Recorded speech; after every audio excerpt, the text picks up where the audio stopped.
अस्सलाम वालेकुम। आज की वीडियो का जो मेन टॉपिक है वो है शरिया कंप्लायंट स्टॉक्स हमने करने हैं। अब वही सेम स्ट्रेटजी है कि बिफोर एक्सडी बाय करेंगे, पीक पे जाके सेल करेंगे। मतलब कि एक्सडी से पहले 3-4 हफ्ते या 6 हफ्ते पहले बाय करेंगे, अब स्टॉक की प्राइस लो पे होगी और हमने सेल करना है, तो वो पीक पे जाके last date before XD sale करना है, सेल एट पीक और री इन्वेस्ट और फिर प्रोसेस रिपीट। ये वही है। अब इसमें मैंने दो चीजें चेंज कर दी। एक तो मैंने कहा था लास्ट 2 दिन वीडियोस में 10 लाख चल रहा था, अब मैंने इसको 12 लाख कर दिया। और दूसरा जो मैंने चेंज किया वो है कि 6 से 8 महीने कर दी, क्योंकि कुछ स्टॉक थे डिविडेंड 8वें महीने या 7वें महीने के आसपास से, तब मैं फिर आगे ले गया। इसमें एक स्टॉक है वो है नेशनल फूड, जिसका आई थिंक रमजान में आना, तब मैं उसके हिसाब से चल रहा था। फिर मैंने जो टारगेट रखा, मैंने जब कैलकुलेशन की तो वो आपको 1.8 लाख से 3 लाख के आसपास आपको प्रॉफिट बन रहा है। मतलब माइनस करो कैलकुलेशन, वो आगे मैं दिखाऊंगा आपको। अब सबसे पहले जो चीज़ है ना वो ये है कि इस शरिया कंप्लायंस का एक तो ये चीज़, दूसरा ये 32,000 पर मंथ बनेगा, जो बनेगी ना टोटल अमाउंट आपकी, उसमें अगर आप पर मंथ के हिसाब से डिवाइड करो ना तो 32,000 पर मंथ आपका प्रॉफिट बनता है। ठीक है, शरिया कंप्लायंट क्या चीज़ है? अब ये आगे इमोजी बनाया हुआ है एज़ एन इस्लामिक, कि हम इस इस्लाम के दायरे में रह के कुछ स्टॉक्स हैं जिनको हम बाय करेंगे। अच्छा, जब आप जाते हैं स्टॉक मार्केट की इधर, मैं हमेशा जो था इधर रहता था KSE 100 में, मतलब स्टॉक मार्केट के 100 तक ही रहता था मैं। अगर मैं यहाँ पे थोड़ा सा राइट पे जाऊँ, इस वेबसाइट की बात करो, ये जो टॉप पे आ रही है, अब अगर मैं थोड़ा सा राइट पे जाऊँ तो यहाँ पे और भी मेरे पास ऑप्शन हैं। तो मैं अगर KMIALLSHR, ये जो लिखा हुआ है ये वाला, मतलब ये ऑल शरिया कंप्लाइंट, इस पे जाऊँ ना, तब ये शरिया कंप्लाइंट का अलग से आता है। इसमें बकायदा शरिया कंप्लाइंट के स्टॉक्स भी हैं नीचे। I am not sure it's correct, लेकिन इधर जो ये दिखा रहा है ना, ये उसका ही है, इंडेक्स दिखा रहा है इसका 56,000। और ये 5 साल पहले जो था इसका अलग से 20,000 के आसपास था। ये देखें, हम जितने भी ब्रोकर्स वो इधर ही आपको सजेस्ट करेंगे जी आप इधर हैं, लेकिन वो कहते हैं कि अगर आपने बिल्कुल ही शरिया में रहना तो फिर वो शरिया का अलग से ही कहते हैं कि इंडेक्स है, उसके हिसाब से आप चल सकते हैं। एक चीज। दूसरी चीज, इसकी एक अलग से कहानी ये भी है कि जब आप सरमाया में जाते हैं ना, यहाँ पे अगर आप लिखे ना, इधर आप अगर इधर थोड़ा सा नीचे जाए, ये तो जितने स्टॉक्स के आसपास आपको वो मस्जिद बनी नजर आएगी ना, ये मस्जिद, ये शरिया में आ जाते हैं सारे। ठीक है, ये जितने भी मस्जिद बनी हुई स्टॉक्स हैं ये सब शरिया में आते हैं। अच्छा, इसमें जो है आपके पास निज़ाम बैंक आ जाता है, जो सबसे ज्यादा पब्लिक के पास भी है, और इसकी वजह से ये शरिया भी है तो लोगों की सबसे ज्यादा प्राइस आ जाती है। मतलब इट्स अराउंड आजकल 370 के आसपास मिल रहा है। और फिर आपके पास माड़ी भी है। अब आप हैरान होगी कि माड़ी किस तरह पहुंच गया जी, बस माड़ी भी है, आपका शरिया कंप्लाइंट OGDC है। जो स्टॉक सबसे ज्यादा पब्लिक के पास है ना, वो मोस्टली शरिया कंप्लाइंट ही है, क्योंकि OGDC में लोगों का पैसा बहुत ज्यादा है, पब्लिक का पैसा माड़ी में बहुत ज्यादा है, निजाम बैंक में बहुत ज्यादा है। आपके पास लकी सीमेंट है, इसमें भी ये PPL है, और एक एंग्रो एच में भी बहुत ज्यादा पैसा है, हबको में भी बहुत ज्यादा लोगों का पैसा है, ईफर्ड में है, PSO, सिस्टम लिमिटेड, MTL। अच्छा, इनमें से मैंने कुछ स्टॉक्स डाले हुए भी हैं, वो मैं टेबल दिखाऊंगा, उसमें आपको नजर आ जाएंगे। अच्छा, सारे सेक्टर्स के ना कुछ स्टॉक्स हैं जो शरिया कंप्लाइंट में आ जाते हैं। राय थोड़ा सा डिफरेंट है, वो मैं बात बताऊंगा कि शरिया कंप्लाइंट को मैं थोड़ा सा नहीं एक्सेप्ट करता, वो मैं वीडियो के एंड में बताऊंगा। एक वो मैं बताऊंगा, दूसरा मैं ये भी बताऊंगा कि आपकी जो स्टॉक मार्केट का जो इंडेक्स है ना, ये जो KSE 100 है, इधर अभी दिखाता हूँ, ये खतरनाक पोजीशन पे आ गया। वो बिल्कुल एंड में मैं बताऊंगा। मैं नहीं चाहता कि आप लोगों की वीडियो मुझसे मैं थोड़ा डेविएट होकर मैं इस अभी से सारी बातें, तो मैं पहले मेन टॉपिक में ही रहूंगा, फिर मैं ऐसे समझाऊंगा। हाँ, अब मैं 2-3 चीजें ये बता सकता हूँ कि XD वाली कहानी जो बहुत से लोगों को नहीं समझ आई, वो मैं समझाऊंगा इधर आके, वो मैं शायद अभी समझा दूं। तो POL की मैं कहानी समझाता हूँ। POL के साथ क्या होता है, पाकिस्तान ऑयल फील्ड वाला जो स्टॉक है, इसने जब एक दफा डिविडेंड अनाउंस किया 2024 में, तो ये गया था पीक पे अपनी 692 703 तक टच किया था इसने। अभी जा नहीं रहा, लेकिन ये इधर तक गया था। 3 साल से शायद नजर आ जाए। ये अक्टूबर 8 2024 को इसकी लास्ट डेट बिफोर एक्सटी थी। ठीक है, ये 692.88 तक गया था। तो हमारी जो स्ट्रेटेजी कहती है कि हमने last date before XD 50% sale करना है, तो वो हमें इस तरह की कंडीशन को लेकर चलना है कि वो पीक पे चली जाएगी ना प्राइस, तब सेल करना है। अब आपको एक और स्टॉक दिखाता हूँ, अगर नहीं समझ आए फिर से बता दो कि इस दिन तक इसने, मतलब इसकी लास्ट लिमिट थी, इसके बाद से जिसके पास अब अक्टूबर 9 आना था ना, उस टाइम फिर ये डिविडेंड से रिलीज कर देना। जब से डिविडेंड रिलीज किया तब इसकी एक प्राइस में ड्रॉप आया। ये देखो, अक्टूबर 8 के बाद 10, मतलब उसके हिसाब से यार 9 नहीं शो कर रहा। अच्छा, ये भी समझ लो 609 तक आई। ये देखो कितना बड़ा गैप आया, 92 से ड्रॉप होके 609-8 तक आई। अब मुझे बहुत से कुछ कमेंट्स आए लोगों का, जी जब डिविडेंड दे के प्राइस गिरी तो आपने बाय क्यों नहीं किया? मेरी जान, मेरे प्यारे लोगों, मैं तुमको एक बात बताता हूँ, मुझे भी पता है इस स्टॉक की एवरेज प्राइस 450 से लेके 590 तक चलनी चाहिए थी उस टाइम के हिसाब से, लेकिन इसने डिविडेंड 70 दिया था, तो मैंने कहा यार अच्छा चलो, अब इसकी एवरेज प्राइस 530 के आसपास होनी चाहिए, 530 से 630 के आसपास। इसने डिविडेंड जब दे दिया 700, तो इसने निकल गया, ये खाली होगी मुर्गी, अंडे निकल आए सारे इसके। अब ये 609 पे मैंने इसको बाय करूंगा। अब मैं इसका इंतजार करूंगा, क्योंकि मैं उस हिसाब से देखूंगा। ये 460 का भी आया था 24 में, तो मैं तो उस हिसाब से चल रहा था ये वापस आएगा तो मैं लूंगा, लेकिन इस इतना नीचे नहीं आ सका। मैक्सिमम ये गया था नीचे, मुझे याद है ये उस वक्त गया था जंग की हालत में 492 तक, और मैं यहाँ पे 460 का नहीं ले सकता था। 492 इस हालत में गया था ये जंग की हालत में पिछले साल। अभी तो ये जुलाई जून 3 की दिखा रहा है, जंग की हालत 492 तक गया था। तो इसकी मिनिमम प्राइस जो मेरे अब दिमाग में चल रही है वो 490 के आसपास है। तब मिलेगा, चुप करके ले लेना। अब इसमें नई जो इसकी बोर्ड मीटिंग आनी है अगस्त के आसपास, तब ये कोई अगर 700% भी डिविडेंड दिया, 70 भी दिया, तो ये पीक मारेगा 692 तक। तो हमने वो पीक पकड़नी है लास्ट डेट बिफोर, उसमें हमने 50% सेल करना है। तो वो अक्सर ब्रोकर्स कहते हैं आपने डिविडेंड खाना है या आपने कैपिटल गेन लेना है, इसको कैपिटल गेन यहाँ पे कहते हैं। तो हमारी स्ट्रेटेजी दोनों ले रही है। हमारी स्ट्रेटेजी 50% कैपिटल गेन लेगी, 50% हम डिविडेंड ले लेंगे। हम बाय बैक नहीं करेंगे स्टॉक को फौरन, हम क्या करेंगे उस पैसे से कोई एक और अलग से स्टॉक उठाएंगे जो अभी लो पे फिर रहा होगा, जो बेचारा अभी शैलो वाटर के अंदर होगा। हम डीप वाटर पे नहीं जा रहा है, ये डीप वाटर पे चला गया था स्टॉक। ठीक है, थोड़ा अगर मैं तेज हो रहा हूँ मैं माजरत करूँ, क्योंकि मैं चाहता हूँ कि वीडियो स्पीड हो, क्योंकि मेरी अक्सर वीडियो से घंटे से ऊपर निकल जाती है। ये कहानी तो यहाँ तक खत्म नहीं हुई, अभी एक और कहानी समझाता हूँ। अब मैं एक स्टॉक करता था यूबीएल का। यूबीएल की एक आ रही थी बोर्ड मीटिंग, ठीक है। तो ये बोर्ड मीटिंग से जब इसकी अनाउंसमेंट से कुछ दिन पहले तक ये बहुत तेजी में चला गया। तेजी का मतलब होता है तेजी से इसकी बाइंग बाइंग बाइंग होती है और ये ऊपर चला गया। मंदी का मतलब होता है कि सेलिंग होती है तो मंडी वाले रेट में मिल गई चीज। हम कहते हैं ना मंडी जा रहे हैं जी, चेक करने क्या मिल रहा है। अब माल वहां सस्ता मिलेगा ना, तो सस्ते में स्टॉक मिलता है। अब तेजी कहते हैं तेजी से ऊपर जा रहा है। ये टर्म तो याद रखना, ये अक्सर ना आपको ब्रोकर के ऑफिस में लोग बोलते हुए बंदा करेंगे आज मार्केट में बहुत तेजी हो, तेजी से ऊपर जा रही है, आज मार्केट में मंडी है भाई, आज सस्ते में मिल रहा है स्टॉक। तो ये अब तेजी में चला गया था स्टॉक, इसने एक महीने में बहुत हैवी जंप की है। मैं यहाँ पे अभी एक और चीज पहले दिखा दूं। मैंने ना इस वाली शॉर्ट में कहा था कि यूबीएल को उठा लेना, और तारीख थी जून 2023 को, जब ये हुआ था स्प्लिट, तब इसकी प्राइस थी 262 के आसपास। मैंने कहा यूबीएल बाय कर लेना तुम लोग, ठीक है। आज वो यूबीएल की प्राइस जो है ना, विद इन 1 मंथ से भी थोड़ी कम, 20 डेज के अंदर अंदर ये 340 का चला गया। मैंने कहा था 263 का बाय करना। तो यहाँ पे आपको अच्छा खासा 40 वो 20 ये 60 रुपीज का प्रॉफिट नजर आ रहा है। मतलब बड़े लोगों को रहा, और बड़े लोगों ने माशाल्लाह थैंक यू भी किया गया यार, आपने अच्छे टाइम बिता दिया। क्योंकि मुझे पता था इसकी ना एक आ रही बोर्ड मीटिंग। अब वो बोर्ड मीटिंग भी दिखा देता हूँ। ये आ रही थी बोर्ड मीटिंग जो जुलाई को इन्होंने अनाउंस किया। यहाँ पे बोर्ड मीटिंग पे जाओ ना, तो इसकी यहाँ पे इन्होंने लिखा है जुलाई 3 को बोर्ड मीटिंग ऑफ यूबीएल, ठीक है। अब मैं यहाँ पे दिखाता हूँ, थोड़ा तेज से जरा पहले बताता हूँ। मैंने कहा था इस शॉर्ट पे कि यूबीएल उठा लेना, ठीक है। स्प्लिट हो चुका था, स्प्लिट के बाद ना अक्सर स्टॉक टूट जाते हैं, लेकिन यूबीएल एक फंडामेंटली स्ट्रॉन्गेस्ट बैंक है। ये मिजान और आपके एमसीबी को पीछे छोड़ चुका है, ये सबसे स्ट्रॉन्गेस्ट बैंक है। हाँ, अभी शरिया में नहीं आता, लेकिन क्योंकि मैं शरिया की, मैं फिर भी आपको एक स्टोरी एंड में बताऊंगा कि मैं शरिया से थोड़ा तो मुतफिक नहीं हूँ, ठीक है। इधर ना इसने यूबीएल ने, आप जब भी किसी स्टॉक में जाएंगे तो आप इधर लाजमी ना इसकी बोर्ड मीटिंग्स पे आके देख लिया करो इधर क्या चल रहा है। इसकी बोर्ड मीटिंग थी जुलाई 3 के आसपास, ने बता दिया कि मेरी बोर्ड मीटिंग आ रही है। यहाँ मैं इसको व्यू करता हूँ इस डॉक्यूमेंट को, तो सबसे पहले जो मुझे नजर आता है कि जी मैं इन्फॉर्म कर रहा हूँ अपने बोर्ड ऑफ डायरेक्टर्स को of the company will be held on, यहाँ पे तारीख लिखी हुई है 11/7/2025। आपने राइट से पढ़नी तारीख, 11 तारीख 7वां महीना 25 में आपकी आ रही है बोर्ड मीटिंग। और उसने कहा जी लंदन में हो रही है, मतलब पाकिस्तान का बैंक है, लंदन में मीटिंग हो रही है, और हाफ ईयरली HYR वाली जो उसकी मीटिंग आ रही है, ठीक है। इस पर से डिसाइड करना है कि क्या कितना उन्होंने पैसा कमाया, क्या हिसाब चल रहा है। और वो उन्होंने यही बता दी किस पीरियड की आ रही है। तो ये आ रही है 4 से लेके 7, मतलब के अप्रैल से लेके जुलाई तक का महीने का बताया हुआ है, ठीक है। वो हाफ ईयरली की क्लोजिंग है। ये इनका रिजल्ट अनाउंस हो गया 11 जुलाई को, इनका यहाँ पे वो मीटिंग आ गई। अब मैं यहाँ पे क्लिक करता हूँ ना, तो ये अब इसकी एक बोर्ड मीटिंग का रिजल्ट आ गया। इसने कहा जी इतने बजे हमारी मीटिंग हुई थी, और ये जो है ना इंटरम कैश डिविडेंड, अब किसी बंदे ने बाकी सही कहा था, आई का मतलब होता है इंटरम, लेकिन जब IV आ जाएगा फिर पिक्चर क्या होगा, IV4 हो जाएगा वो रोमन न्यूमरल्स के हिसाब से। अच्छा जो कहा है कि मेरा इंटरम कैश डिविडेंड और क्वार्टर एंडेड, जो आपका अप्रैल से लेके जुलाई के बीच में जो इसका क्वार्टर क्लोज हुआ, उसमें इसने अनाउंस किया 8 रुपया पर शेयर 160%। और उसने कहा पहले जो मैं ऑलरेडी दे चुका हूं, तो 11 रुपया दे चुका हूँ, ठीक है। ये इसने चीज बता दी है। अब इसने खाली भी ये डेट दी है, जैसे बुक क्लोजर वगैरह नहीं बताया, वो बुक क्लोजर बाद में पता लगेगा कब इसकी फाइनल आएगी। उसने इधर 8 रुपए डिविडेंड अनाउंस कर दिया है, जिसकी बेस पे ये स्टॉक जो था पागल हो चुका था।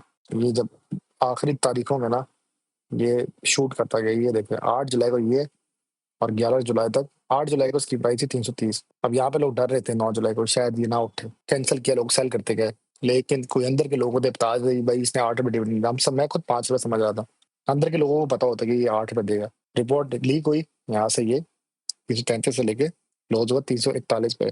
अभी ओवर बॉट कंडीशन में चला गया, अभी बहुत ऊपर जाएगा, अभी शायद मैं यहीं से बता दूंगा आपको 355 360 के आसपास मिनिमम मिलेगा आपको, और मैक्सिमम ये जाएगा 400 टच कर सकता है। बहुत ज्यादा था आगे, लेकिन मेरे ख्याल से ये जा भी सकता है। स्टॉक का कुछ पता नहीं है, बहुत तेजी से ऊपर जाता है। ठीक है, माड़ी वाली कहानी है इस पे भी, माड़ी बहुत जल्दी से ऊपर जाता है, बहुत जल्दी से नीचे भी आता है, लेकिन ये इतनी जल्दी नीचे नहीं आता। नीचे आता है स्लो लगता है जब तक स्प्लिट ना हो। तो इसने ये अनाउंसमेंट दी तो ये इसने इतना ऊपर चला गया। अब यहाँ से भी एक नई स्ट्रेटजी बन सकती है, लेकिन मैं अभी इस वीडियो में ये वीडियो थोड़ी वो वाली है कि जी आपने एक्स डी से पहले बाय करना है लो प्राइस पे, और पीक पे जाके सेल करना। अब ये पीक पे वैसे चला गया, यहाँ पे मैं 50% या 25% सेल करके प्रॉफिट भी कमा सकता हूँ। तो ये दो कहानियां थी मैंने बतानी थी, और अब मैं यहाँ पे आपको शरिया कंप्लाइंट का बता दिया, और आप इसको यहाँ से जितनी मस्जिद वाले स्टॉक्स है वो शरिया कंप्लाइंट में आते हैं आपके।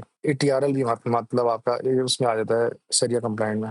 इधर एक नई चीज बतानी है, वो उस पर आपको गुस्सा आ जाएगा यार ये अब नई कहानी क्यों डाल दी इसमें। वो है RSI। यहाँ मैं डाल भी देता हूँ, RSI लिखा हुआ है, और ये आगे 14 लिखा हुआ है। RSI का मतलब होता है रिलेटिव स्ट्रेंथ इंडेक्स। वो मैंने इधर कहीं सर्च करके लिखा हुआ भी है ताकि लोग डायरेक्ट पढ़ भी लें। एक ट्रेडिंग ऑसिलेटर होता है जिससे आपको पता लग जाता है क्या स्टॉक ओवरबॉट पे है या ओवरसोल्ड पे है। अब अगर ओवरबॉट पे तो आपने सेल करना है, और अगर ओवरसोल्ड है तो आपने बाय करना है। ये देखो, अगर 70 से अबव है तो ओवरबॉट पे चला गया, यहाँ पे लिखा हुआ है, और अगर बिलो है तो ओवरसोल्ड पे चला गया। तो वो उस हिसाब से आपने स्टॉक को फाइनलाइज करना होता है। आप अक्सर जो ग्रुप में देख रहे होते हो कि जी ये स्टॉक उठा लो, ये नहीं पता उसकी RSI क्या चल रही है, और उसके लिए एक वेबसाइट है RSI के लिए, वो यहाँ पे दिखा देता हूँ ये है। अब यहाँ पे अगर मैं सर्च करूँ BOP, क्योंकि मेरा एक स्टॉक BOP भी ऐड हुआ है, 13.08 करंट प्राइस चल रही है, और मैं थोड़ा सा नीचे जाऊँ ना, मैं यहाँ से टेक्निकल में जाऊँगा सीधा इधर जाके ना। अब ये डिफरेंट इंडिकेटर्स दे रहा है, टेक्निकली कह रहा है कि बाय करो, मूविंग एवरेज की मूवमेंट के साथ पता लग रहा है ये बाय जोन में जा सकता है, आप और बाय करें इसको। लेकिन मैंने इधर जो पहला टेक्निकल इंडिकेटर है ना, ये बहुत ज्यादा है, अभी इसमें थोड़ी सी दिखाया है, विलियम है, ROC क्या है, बुल बेयर क्या है, और अल्टीमेट ऑसिलेटर क्या है, उसके हिसाब से इन्होंने एक्शन देना होता है। अब इसकी लेटेस्ट जो बनी RSI के हिसाब से की जो 14 डेज की वैल्यू आ रही है वो 72.013 आ रही है। उसका मतलब है कि आप इसकी RSI जो है, जो यहाँ पे मैंने शो की है, with reading above 70 indicating overbought condition में चला गया। ये तो ये जो स्टॉक है इस वक्त ओवरबॉट कंडीशन में चला गया है। RSI 14 इसकी जो 72 है, 70 से ऊपर चला गया तो ये ओवरबॉट में चला गया, मतलब कि ज्यादा बाइंग हो चुकी है, तो आपने सेल करना है। यहाँ पे अभी एक्शन गलत लिखा हुआ है, मैंने कहा जी बाय करो, और ये वो असल में वॉल्यूम के हिसाब से बता रहे हैं, लेकिन जनरली आप जब इस तरह की RSI से ऊपर चली जाए बात, तो फिर आप सेल करते हैं, बाय नहीं करते। और इधर इन्होंने बाय का ऑप्शन दिया हुआ है, तो हमने ना यहाँ पे RSI का जो रखा हुआ है, मैंने इधर लिमिट दी हुई है 45 से बिलो होगी तो ओवरसोल्ड समझ के इसको बाय करना है, ये बाय जोन रखा हुआ है, और अगर 65 क्रॉस कर गई तो मैंने सेल करना है। आप फिर कह रहे हो कि यार RSI वाली नई कहानी क्यों डाल दी, लेकिन ये बहुत मजे की कहानी है। अगर आपको समझ आ जाना, फिर आप स्टॉक को बाय करने से पहले लाजमी है उसका RSI चेक कर लेंगे कि क्या ज्यादा बायर आ रहे हैं या ज्यादा सेलर्स आ रहे हैं। अभी फिलहाल ज्यादा बायर्स आ रहे हैं, तो एक ओवर बॉट हो गया, मतलब एक्सट्रीम लेवल पे बाइंग हो चुकी है, तो लाजमी बात है कोई सेल कर देगा। मतलब मैंने अगर 8 रुपए का लिया हुआ BOP एक टाइम पे, जब मैं देखूंगा 14 की तरफ जा रहा है, तो मैं तो अब एक सेल करके प्रॉफिट लूंगा ना। मुझे तो अच्छा खासा मतलब 7 रुपए का प्रॉफिट हो रहा होगा, तो मैं सेल कर लूंगा। 715 मतलब से 6 रुपए का प्रॉफिट हो रहा होगा, मैं मतलब 8 लाख डाला होगा और 13 या 14 का जा रहा होगा, तो मैं कहूँगा चल यार आप निकालते हैं पैसे। जिस तरह मैंने अभी रिसेंटली MCB में किया था, मैंने 160 का लिया हुआ था, 330 तक गया, मैं कहा यार अब प्रॉफिट निकालता हूँ, तो मैं 160 रुपए या 140 रुपए का प्रॉफिट में निकल आया। मैंने तो खाली 500 लिया हुआ था, लेकिन कोई अमीर बंदा हो 16 लाख का लिया बैठा हो, और वो अब सेल करे 330 का, तो 35 लाख करके निकाल सकता है वो। तो वो बंदे फिर ना सेल करते हैं, तो उससे फिर ये RSI चेक हो जाता अचानक, तेरी ओवरबॉट हो गया, चलो सेल करो। एक कंडीशन तो ये मैंने बता दी। दूसरा मैंने टाइमिंग का बता दिया कि आपने जो हमारी ऐसा स्ट्रेटजी चल रही थी कि आपने प्री XD उठाना है 4 से 6 हफ्ते, और जब सेल करना होगा तो 5 से 7 दिन प्री XD। बाय करना है हफ्तों पहले, मतलब बहुत जब लोग नजर आए वो उस पे, और सेल करना है बिल्कुल लास्ट डेट बिफोर। यहाँ पे 5-7 दिन देंगे इसको, आप इसे काट के आखिरी दिन के अराउंड आप इसको सेल कर दे। Pre XD last day before, मतलब पीक पे जाके सेल करेंगे। और फिर मैंने प्राइस भी लिख दी है कि आपने within 5% of the 52 weeks low, मतलब पूरे एक साल में जो उसकी लोएस्ट प्राइस है उसमें आपने बिल्कुल उसको बाय करना है और सेल करना है आपने 52 वीक्स हाई, मतलब पीक पे देखना है उसके पूरे 52 वीक्स का राउंड ट्रिप। जो मैंने अभी POL और UBL का दिखाया था पूरे साल का, उसका क्या बन रहा है, क्योंकि मैं POL का देख रहा था 460 के आसपास की लोएस्ट है, 470 में कहते लोएस्ट है इसका, और इसका जो पीक है वो 692 हाईएस्ट है। तो मैं इसका 5% के हिसाब से चलूंगा, मैं कहूँ चल यार 450 या 460 के आसपास मिलेगा, मैं इसको फिर से बाय कर लूंगा। और जब इधर कहीं मैं कह रहा हूँ 690 या 677 के आसपास इसको सेल करें ताकि प्रॉफिट कमा सके, 5% इसको यहाँ से निकाल सकता हूँ। वो मैंने थर्ड कंडीशन लिखी हुई है यहाँ पे, ये थर्ड कंडीशन है, ये 1 है, ये 2 है, और ये थर्ड कंडीशन है। तो ये तीनों कंडीशन देखनी है बाय की, किस पे बाय करना है और किस पे सेल करना है। आप कमेंट में अगर RSI लिखेंगे ना तो मैं आपको टेक्निकल की एक वीडियो बनाऊंगा, इसमें मैं RSI और ये सारी चीज़ समझाऊंगा। मैं इसमें नहीं टाइम जाया करना चाह रहा आपका कि RSI को समझना, लेकिन ये RSI जो है बहुत इंपॉर्टेंट होगी। व्हाट्सएप ग्रुप में अक्सर आ रहा होता है स्टॉक मार्केट के, ये स्टॉक उठा लो और ये सेल पॉइंट है इसका, ये नहीं बताते कि क्यों उठाओ और क्यों सेल करो। आप कमेंट में बताएं RSI का, तो फिर हम लोग RSI की एक अलग से वीडियो बना लेंगे। मैं टेक्निकल वैसे एनालिसिस की ना एक वीडियो बनाऊंगा। मैं असल में जुलाई का महीना मैंने पहले कहा था, मेरे लिए बहुत मुश्किल होगा वीडियोस बनाना, लेकिन डिमांड बहुत ज़्यादा आप लोग की आई तो मैं फिर बना दी, क्योंकि शरीय कम्युनिटी की बहुत डिमांड थी। आज की तारीख है 12 जुलाई, सैटरडे का दिन है, 6:21 पाकिस्तान में टाइम हो रहा है। तो उसके हिसाब से अब यहाँ पे मैं इसको एडिट करूंगा संडे की रात तक या मंडे तक, आपको ये मिल जाएगी अब वीडियो इंशाल्लाह। अब ये मैंने स्टॉक्स चूज किए हैं यहाँ पे। अब आप लोग देख रहे होंगे कि यार किधर के सिस्टम लिमिटेड, किधर के वो मजे मजे के स्टॉक्स, लेकिन वो मैंने नहीं रखे। कुछ रीजन ये थे कि उनके डिविडेंड मार्च में आ रहे थे, तो मेरा ये फरवरी तक चलेगा। इधर मैंने एक कुछ चीजें चेंज की हैं, वो ये की है कि मैंने बाय रेंज तो लिख दी, उसके बाद एक RSI का इंडिकेटर भी लिख दिया कि 38 से 42 के पास नजर आएगा आपको, अगर ना आया फिर नहीं बाय करना। लेकिन मैंने एक प्राइस फिर भी लिख दी आपकी आसानी के लिए कि OGDC अगर आपको 220 से 225 के आसपास मिलेगा आपने बाय कर लेना है। इन सब की आगे आगे मैंने वो भी लिख दी इन्वेस्टमेंट कितनी डालनी है, 2.5 लाख आप OGDC में डालें, और बाय जोन में अभी यहाँ तक समझा रहा हूँ लेफ्ट वाला, बाय इस रेंज में करें। BBL को 375 की, वो बहुत हैवी ओवरबॉट हो चुका है, वो अब रिवर्स मारेगा, ना मारा तो हमारी किस्मत में नहीं है भाई, निकल गया 400 तक, लेकिन मेरे ख्याल तब सेलिंग होगी, बहुत ज्यादा ऊपर चला गया वो, क्योंकि जैसा मैंने वो MCB की बताया ना 160 से 330 पे जाकर सेल कर दिया, तो जिसने आपको ये MBBL लिया होगा 140 का, वो अब बेच देगा और ये गिराएगा इसको, इधर तक लेके आएगा 360 365 के अराउंड लेके आएगा। उसमें मैंने कहा 2 लाख डाल दें आप। एंग्रो फर्टिलाइजर में मुझे पता है कि 185 से 190 के आसपास मिलेगा, तो उसमें आपने इस रेंज 185 को मिलेगा, तो आंखें बंद करके आपने 1.5 लाख का बाय कर लेना। MTL ये आपका ट्रैक्टर है, ये मैंने कुछ वीडियोस में 520 की उसको कॉल दी थी, लोगों ने नहीं बाय किया, वो वैसे बाय कर लेते बहुत फायदे में रह जाते, लेकिन अब चले ऊपर चला गया फिर भी, तो 540 और 1.5 लाख के आसपास आप बाय कर लें, ठीक है। अब यहाँ पे ये 2 स्टॉक्स हैं जिसकी वजह से मुझे वही मेरा एक क्वेश्चन हमेशा से आता आ रहा है कि ये शरिया कंप्लाइंट से बाहर हो जाते, फिर अंदर हो जाते, फिर बाहर हो जाते, तो मैं इसी शरिया कंप्लाइंट चीज के हक में नहीं हूँ थोड़ा बहुत, क्योंकि ये सारे कभी शरिया कंप्लाइंट हो जाते कभी नहीं होते। अब एक बंदा जिसने स्टॉक ले लिया जो 10 साल के लिए इसने रख के भूल गया, उसने BOP लिया वो 4 रुपए का, ठीक है, वो 10 साल बाद आया, अब ये BOP को 50 दफा शरिया से बाहर निकला, वो फिर शरिया में इंटर हुआ होगा, तो फिर तो वो हराम लाल के दायरे वाली कहानी में मिक्सअप हो गया ना उसका सारा। तो इसलिए मैं शरिया वाली चीज को मैं इतना वो नहीं समझता पॉजिटिव, मैं कहता तो यार इसको फिर से रिकंसीडर करना चाहिए उलमा कराम को। स्टॉक मार्केट में या तो पूरी स्टॉक मार्केट को भाई ये फतवा दे दो हराम है, हम सारे निकल आते हैं, या ये शरिया वाली कहानी को क्लियर करे एक दफा, इसका क्लियरेंस नहीं है सही प्रॉपर कि क्या है इसका। BOP और BAHL इसलिए मैंने कहा ये 2 बैंक से इनका कंफर्म नहीं। अच्छा MEBL को चलो समझ आ गया, मुफ्ती तक की उस्मानी, उन्होंने तो उसको प्रॉपर क्लियर किया कि हाँ ये शरिया में आ जाता है। इन दोनों का ये है कि कभी शरिया में तो कभी शरिया से बैठ के जाते हैं। और BOP का मैंने ये बताया कि 12 या 13, क्योंकि इसकी प्राइस बहुत ज्यादा बढ़ गई, लेकिन आई थिंक ये 9 या 10 के पास मिला तो चुप करके बाय कर लेना। BAHL का मैंने लिखा हुआ 165 के आसपास मिले तो तब भी बाय करना, लेकिन यहाँ पे 170 गलत लिख दिया मैंने, क्योंकि जब वीडियो बना रहा था उससे पहले मैं इसकी रिसर्च कर रहा था, तो ये सारा टेबल में थर्सडे को मैं आया था, आज सैटरडे है, फ्राइडे के दिन इसकी प्राइसेस में चेंज आया था। तो BOL को आप बाय करें 155 पे, मैं शायद ये टेबल जब अपलोड करूंगा ना, ये जब स्लाइड 155 आपके आगे नजर आएगा, ठीक है, उसमें आपने 1 लाख और 1 लाख, ये फिर गलत लिखा हुआ, ये 1K नहीं है, ये लाख है पूरा पूरा, वो आपने करना है। और NATF को मैंने जो नेशनल फूड है उसको मैंने 0.5 लाख के हिसाब से, मतलब 50,000 रुपए के हिसाब से रख दिया। कोई और गलती हो मुझे बता दी करो। एक बंदे ने उस दिन अच्छी गलती पकड़ी थी कि किसी का डिविडेंड यील्ड लिखा हुआ था 19% लिखा हुआ था, और वो था DCR का, वो 9% का 19% नहीं था,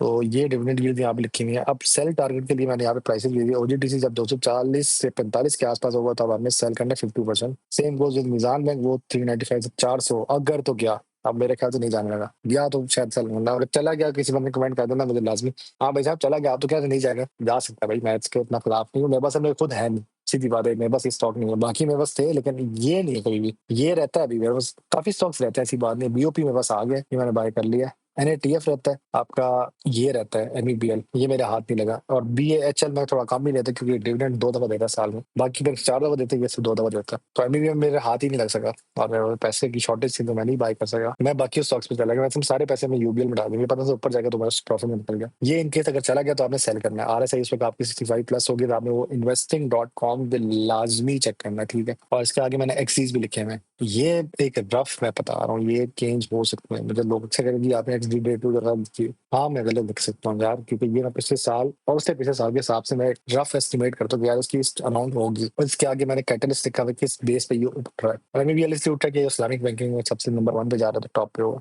इसका ईफड का है कि यूरिया को अब एक्सपोर्ट करेगी हुकूमत तो एक सर जा सकता है, और इस सर्दियों में अक्सर ना एग्रो फर्टिलाइजर अच्छा डिविडेंड देगा। एमटीएल ट्रैक्टर है तो एग्रीकल्चर को सब्सिडी सीजन भी आना है, तो गवर्नमेंट जो है हमेशा किसानों को सपोर्ट देती है। फिर लोग कहेंगे जी नून लीग ने कहा सपोर्ट दी, बिल्कुल सही है जी, नून लीग बिल्कुल सपोर्ट नहीं देती, लेकिन एक बात बता दूं, ये जो नून लीग की एक कुछ क्वालिटी अच्छी है कि वो ना गाँव लोग साथ थोड़ी डील अच्छी रहती है, भाई वोट बैंक जीतना होता है उन्होंने।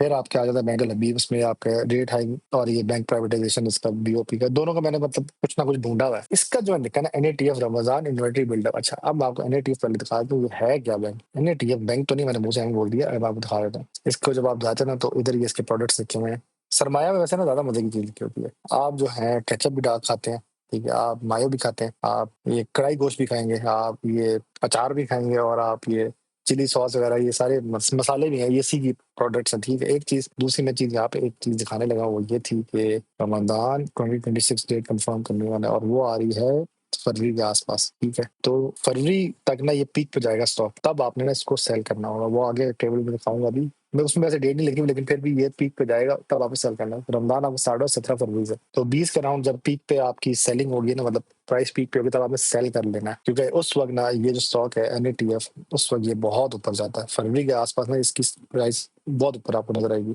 400 के आसपास पहुंच चुका होगा, या 380 385 के पास भी मिलेगा, तो आपने सेल करना है 50%। बाकी 50% फिर आपने किसी और स्टॉक में डालना है, उसका मैं टेबल आगे दिखा देता हूँ। ये आपका प्लान है, डिविडेंड एग्जीक्यूशन प्लान। ये थोड़ा सा मुश्किल है क्योंकि अक्सर स्टॉक्स का डिविडेंड ही नहीं आ रहा था, जिसकी वजह से फिर मुझे समझ नहीं आएगा उसको बनाना कैसे। हमने जुलाई के महीने में ना जो अभी चल रहा है ओजीडीसी बाय कर लेंगे जितने का मिल रहा है, और मेरे वहाँ प्राइस लिमिट भी दी हुई है, ये लिखी हुई 220 से 225 का राउंड, ठीक है। और वो जो आप 2 लाख या 1.5 लाख डाल के बाय करना है, उस पर आपको आरएसआई इंडिकेटर 42 से बिलो का नजर आएगा, नहीं तो investing.com की वेबसाइट में कंफर्म कर लेना। फिर आपका आता है अगस्त, अभी जुलाई चल रहा है, उसके बाद अगस्त आएगा। आपने एग्रो फर्टिलाइजर बाय करना है, क्योंकि एग्रो फर्टिलाइजर जो है ना आपको सर्दियों के पास नवंबर दिसंबर के पास थोड़ा पीक पे जाएगा, 200 क्रॉस कर चुका होगा, उधर आपने सेल करना है। आपने इधर बाय कर लेना अगस्त में। अभी आपको 185 का मिलता है, बेस्ट है, बाय कर लो खामोशी से। ये 190 192 पे टकरे मार मुड़ के वापस 185 को मिलेगा तो बाय कर लेना। उस वक्त आपकी इसकी आरएसआई जो होगी वो 38 से लेस होगी। मैं आरएसआई बार बार इसलिए कर रहा हूँ, ये बहुत इंपॉर्टेंट चीज है जो नहीं कोई भी बताता। हम में से कोई किसी को नहीं बताता, आपके दोस्त बाय करो, हम ये नहीं पता क्यों।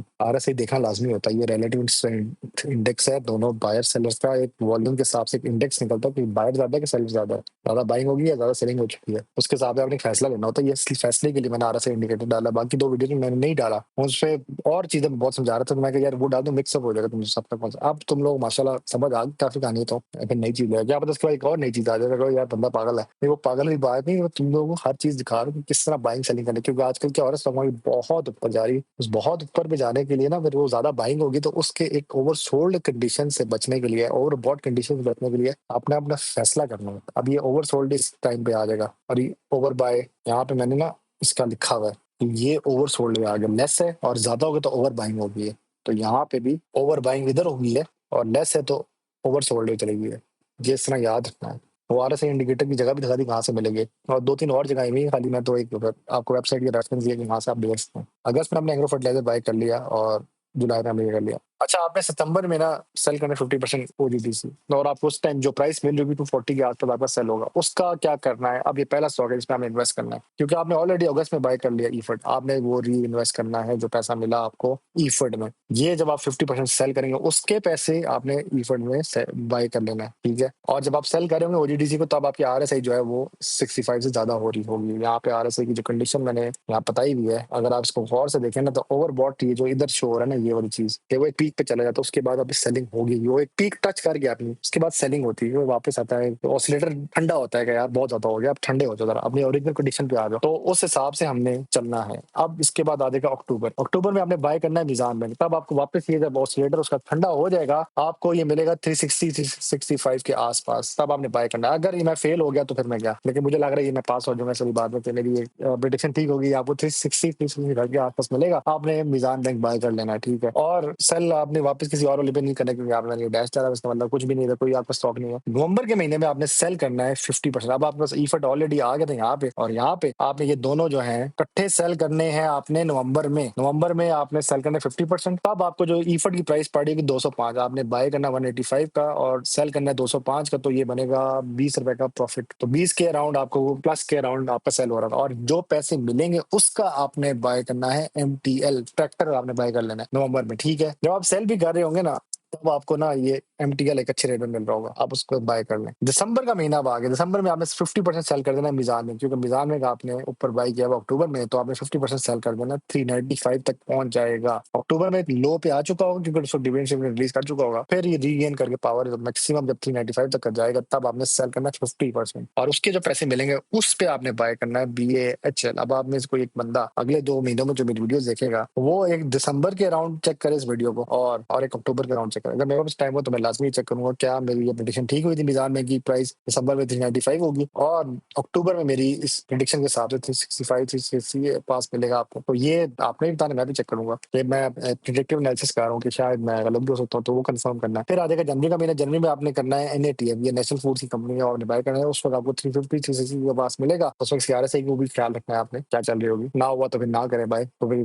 प्लान से बाहर भी आ सकते हैं। और आपने सेल करना है MTL। अब MTL हमने कहीं पीछे बाय किया था मुझे शुरू में, और हमने जो नवंबर में जो सेल किया था एंग्रो फर्टिलाइजर, उससे हमने जो MTL बाय किया था, वो दोनों जो है इकट्ठा हमें 50% सेल कर देना, और वो जो पैसे आएंगे उसका हम वापस रीबाय करेंगे OGDC, ठीक है। ये 590 का उस वक्त MTL बिकेगा। एक और चीज है, NATF की प्राइस इस इधर जो है आपकी ज्यादा हो जाएगी 380 के आसपास, तब हम सेल करेंगे, क्योंकि यहाँ पे फरवरी में आपका आ जाएगा रमजान, और रमजान दिखा देता हूं, मैंने सर्च किया, रमजान आ रहा है आपका अगले साल का 17 फरवरी 2026 के आसपास, तो रमजान में आपने सेल करना है। उसके बाद मैंने आगे लिखा हुआ है टेबल में, ये आपके मंथली कैश फ्लोज आ रहे हैं कि इसमें क्या क्या बन रहा है। सितंबर में आपको जो डिविडेंड आएगा OGDC का, वो ये आएगा 19,200, और कैपिटल के जो सेल करेंगे जो उसमें प्रॉफिट बनेगा वो 15,000, तो दोनों को टोटल प्लस करो तो आपका 34,200 बनेगा। ये 15% टैक्स के बाद कर बता रहा हूँ, डिविडेंड का भी काटा, इसका भी काटा, उसका टोटल ये बन रहा है। सेम अक्टूबर में आपको एग्रो फर्टिलाइजर का मिलेगा डिविडेंड, उसका ये कैपिटल गेन जो प्लस हुआ प्राइस में, उसका जंप वो करके डिविडेंड, मतलब 20,000 बना, 20,000 में आप 15% करो तो 13,300 के हिसाब से बन रहा है, और वो सारा करके 30,900 तक बन जाएगा। नवंबर में आपको मिजान का मिलना है, और वो कैपिटल गेन में भी जो आपको इंक्रीज होगा, वो सेल करके जो पैसे बनेंगे वो 47,000 कुछ बनेगा प्रॉफिट। दिसंबर में MTL का, इसी तरह जनवरी में BOP का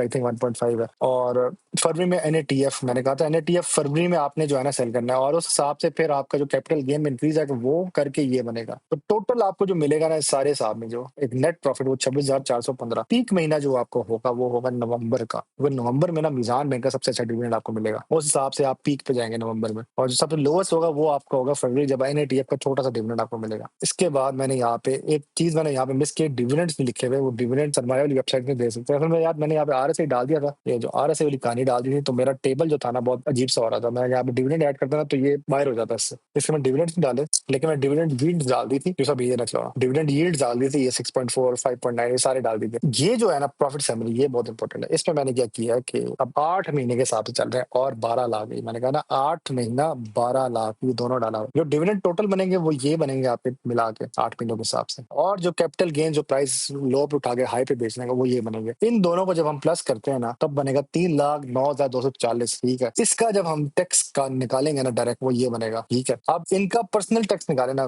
डिविडेंड का खाली, तो 25,000 का टैक्स बनता है, और अगर हम कैपिटल गेन का टैक्स निकाले ना तो वो ये बनता है, मतलब 171 को आप उसका 15% निकालें तो 25,000 का एक टैक्स बनता है, और 138 का अगर 15% तो वो 2700 बनता है। इन दोनों को जब ऐड करें ना तो टोटल टैक्स जो हम पे करेंगे तो 45,686। ये आप अपने जिससे आप फाइलिंग कराते हो उसको आप ये दिखा सकते हैं जी मेरी ये टैक्स बन रहा था, ये मेरी टैक्स स्टेटमेंट है, आप ये चेक कर लें, मैं टैक्स देता हूँ। अब आपने क्योंकि 12 लाख डाले थे, 12 लाख में आप ये ऐड करेंगे तो आपके ये बन जाएंगे 14,62,854। थोड़ा सा बड़ा इसलिए मैंने लिखा कि फाइनल पोर्टफोलियो आपका इस अराउंड बनेगा। ये अब मैं नॉर्मल कंडीशन बता रहा हूँ, उसमें आप कितना बन सकता है। आप ये 12 से 18 लाख भी जा सकते हैं, 20 लाख भी जा सकते हैं, तो ये मैं एक नॉर्मल बता रहा हूँ कि इतना बन सकता है। फिर मैं आपको मंथली कैश को, इसको अगर आप 14.62 को डिवाइड करें 8 से, तब आपका जो बनेगा ये बनेगा 32,857। वैसे तो 38 कुछ बनेगा, उसमें टैक्स वगैरह काटे तो 32,857 के अराउंड बनेगा। तो आपका बेस्ट मंथ जो होगा वो 47,000 वाला नवंबर में होगा, वो जब आपको मिजान बैंक में सबसे ज्यादा डिविडेंड आएगा, और वो टैक्स वगैरह काटने के बाद मैंने यहाँ पे लिखा आफ्टर टैक्स कट। तो यहाँ पे वीडियो एंड नहीं होती, अगर मैंने तेजी से समझा दिया तो मैं फिर से शुरू समझा देता हूँ। ये था कि के डिविडेंड ये आने हैं आपको, कैपिटल गेन ये आने हैं, प्रॉफिट इन दोनों को ऐड करो तो ये बनता है।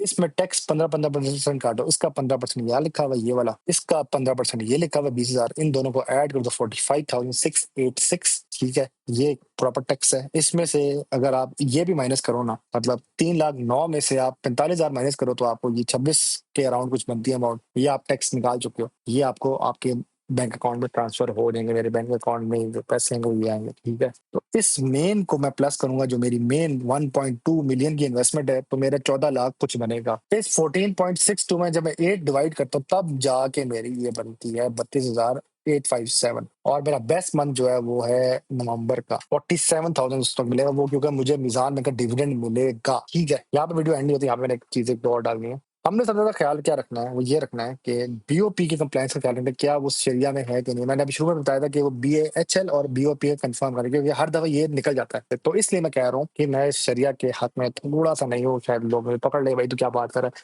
लेकिन मैं नहीं इसको इतना मानता इस चीज को। हाँ, शरिया इस्लामिक लॉ में आता है, लेकिन हमारे उलमा कराम की कुछ चीजें जो मुझे इसमें नहीं एक्सेप्टेबल, वो इस हिसाब से मैं नहीं मानता। बाकी आपका अपना राय अमल है, हर बंदे का अपना हिसाब चलता है। मैं कहता हूँ कि भाई जो ओनर कर रहा है बिजनेस उस हिसाब से आप देखें, क्योंकि मैंने एक वीडियो में शुरू में बताया था, यहाँ पे आपको दिखा भी, तो BOP owner PIA plane crash survive, ये बंदा जो था ना, ये सर्वाइव करके आया था PIA की फ्लाइट, इसकी यहाँ इमेज भी आई होगी, ये बंदा सर्वाइव कर गया था BOP का प्लेन क्रैश, ये बंदा सर्वाइवर में था, PIA की एक फ्लाइट थी उसमें सर्वाइव करके आया था, और इसकी इंटरव्यू में आया था तो उसने कहा था कि मैंने अपने जो एम्प्लॉयज हैं उनको बोनसेस दिए थे, तो ये सर्वाइवर में से था। PIA की फ्लाइट एक क्रैश हुई थी 2020 में, आई थिंक लाहौर से कराची जा रही थी या कराची से लाहौर आ रही थी, उसमें ये सर्वाइव कर गया था ये बंदा जो है, ये इस बंदे की बात कर रहा हूँ, ठीक है। तो अब ये बंदा माशाल्लाह को अच्छा ही बिजनेस करता होगा, जिसकी वजह से माशाल्लाह अल्लाह ताला ने इसको एक और जिंदगी दी, बचा लिया। तो आप ओनर को देखिए, what is owner doing with the business, ठीक है, क्या वो हलाल कमा रहा है कि वो हराम कमा रहा है। तो यूं आपने इसका ओनर्स को देखना, तो अब ये देखिए BOP एक बैंक ओनर है और वो अल्लाह ताला ने इसको बचाया था। अब जो लास्ट बात मैंने खतरनाक बात करनी थी वो ये थी स्टॉक मार्केट की, कि स्टॉक मार्केट अब एक क्रैश की तरफ जा रही है, वो मैं दिखा देता हूँ आपको डायरेक्ट यहाँ से। यहाँ पे अगर आप देखेंगे ना, तो सबसे ज्यादा बैंक्स ने संभाला था, market was about to crash on Friday, लेकिन बैंक्स ने क्या किया, बैंक्स ने संभाल लिया मामले को, बैंक्स ने क्या किया, इसको गिरने से बचा लिया, वरना ये 131 पे क्लोज होती। अब जब इस तरह की कंडीशन आती है, बैंक जब लिमिट बैंक की आ जाती है, बैंक संभालने लगे मार्केट को, तो बैंक्स अपना प्रॉफिट भी कमाते हैं। जब बैंक खुद प्रॉफिट कमाते हैं तो मार्केट को बहुत गंदा क्रैश करते हैं, जब वो खुद क्रैश करते हैं तो मार्केट को रोने लग जाती है। अब वो रोने वाला पार्ट भी दिखा देता हूँ, वो कहाँ पे आया था लास्ट टाइम, 20 साल की हिस्ट्री निकाल लें तो वो सबसे पहला एक दफा इधर आया था, इधर तो मुझे याद है क्या हुआ था, हुकूमतें चेंज हुई थी यहाँ पे। मैं आपको दिखाता हूँ मार्केट कहाँ पे हैवी किस्म क्रैश हुई थी। 2006 में एक दफा इस तरह क्रैश हुई थी, जब मार्केटों में बैंक्स ने प्रॉफिट टेकिंग की थी, तो 87 तक मार्केट गई थी। ये कंफर्म कर लेना, शायद मैं गलत भी हो सकता हूँ यहाँ पे, क्योंकि मैं बहुत छोटा था, लेकिन मुझे याद है कि इस तरह का हुआ था। फिर एक दफा इधर कहीं हुई थी 2009 में, 48 तक वापस आई थी मार्केट, और फिर मैक्सिमम एक दफा इधर भी आई थी, 30,000 तक भी गई थी मार्केट। तो ये बैंक्स जब इस तरह प्रॉफिट टेकिंग करते हैं तो बहुत गंदी मार्केट गिरती है।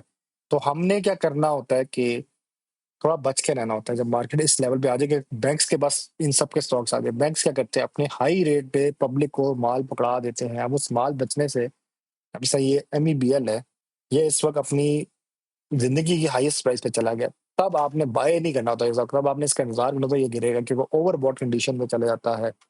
वो ओवरबॉट कंडीशन ये वाली है, ओवरबॉट पे चला गया, तो आपने उस टाइम इन स्टॉक से बच के रहना होता है। तो ये मैंने डिस्क्लेमर दिया था। अब आप कहेंगे यार ये सारी कहानी कौन समझा रहा है आपको, कहाँ से आप इतनी इन्फॉर्मेशन ले आते हैं। मैं रिसर्च करता हूँ। दूसरी चीज, जो मेरा मेंटर था जिसने मुझे सारे स्टॉक मार्केट बताया, उसके साथ मैं एक दफा बैठा, मैंने पूछा कि यार ये स्टॉक्स इतने ऊपर चलेंगे, इनका क्या करना है। उसने कहा भाई ये एक क्रिटिकल स्टेज में मार्केट चली गई, वो क्रिटिकल स्टेज से अब आपने देख के कदम उठाना होता है। ये अब बहुत क्रिटिकल स्टेज में चली गई मार्केट, क्योंकि ये जब पीक पे जाते हैं तो इसी पीक से नीचे भी आते हैं ये लोग। हाँ, ये अगर क्रॉस कर गए पीक को तो फिर तो माशाल्लाह, लेकिन आपको पता है लोग प्रॉफिट टेकिंग करेंगे, यहाँ पे बहुत ज्यादा हो चुका है ये एक मिसाल की मैं मिसाल दे रहा हूँ, UBL की तरह दे रहा हूँ। इस तरह फिर रिवर्स गियर भी लगता है, रिवर्स गियर लगते तो मार्केटें फिर क्रैश होती हैं, क्योंकि जब ये वेटेज देखो ना, MEBL और UBL इन्होंने संभाला है मार्केट को, ये जब खुद भी रेड हो गया ना, इधर से फिर FFC एक लास्ट स्टॉक रह जाएगा, इसमें भी फिर रेड हो जाना, फिर इस सारे लाइन में रेड होंगे ना, फिर आपका जो ये वाला जो वैगन व्हील के लाइन में ये वाली पूरी लाइन ये रेड है, फिर ये नहीं बच पाएंगे, इसमें खाली एक POL हो जाएगा जो थोड़ा बहुत सर्वाइव करेगा, लेकिन प्रेशर इतना आ जाएगा ना रेड का, तो ये भी क्रैश की तरफ जाएँगे सारे। ये मैं वो खतरनाक बात थी जो मैंने कहा था मैं बताने लगा था, तो मैंने कहा एंड में बताऊँगा, शुरू में नहीं बताऊँगा ताकि वीडियो ना खराब हो जाए। तो यूँ आप एहतियात से चले मार्केट में, ये वापस 126 तक भी जा सकती है। तो यहाँ पे मैं वीडियो को क्लोज़ करता हूँ, बाकी ये स्लाइड मैं शेयर कर दूँगा आप लोगों को। यहाँ पे मैंने ये लिखा हुआ है कि सेक्टर रोटेशन और ये सारा कुछ, कोई क्वेश्चन हो लाज़मी पूछें, मैं कमेंट में रिप्लाई भी करूँगा इंशाल्लाह, और आप लोग सजेशन दें नेक्स्ट किस टॉपिक पे वीडियो बनाऊँ। मिलते हैं इंशाल्लाह अगली वीडियो में, और ये जो वीडियो रिलीज़ होगी मंडे या ट्यूसडे के आस-पास रिलीज़ होगी। सी यू इंशाल्लाह इन द नेक्स्ट वीडियो।